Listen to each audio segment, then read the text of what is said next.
Serial Anupama में शादी के जश्न शुरू हो चुके हैं। अनुपमा ने भी कसम खा ली है कि वो अंश और प्रार्थना की शादी होते ही मुंबई वापस चली जाएगी।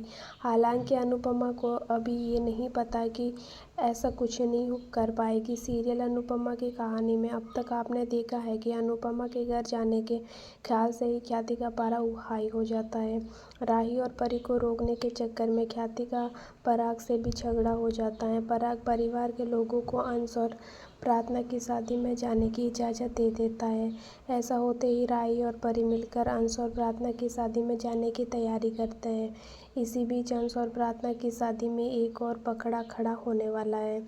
सीरियल अनुपमा की कहानी में आप देखेंगे कि अनुपमा का भाई भावी शो में ज़बरदस्त एंट्री करने वाला है। भाई के आते ही अनुपमा पूरे परिवार के साथ मिलकर रक्षाबंधन का त्यौहार मनाने वाली है। इस दौरान अनुपमा अपने भाई को देखकर इमोशनल हो जाती है।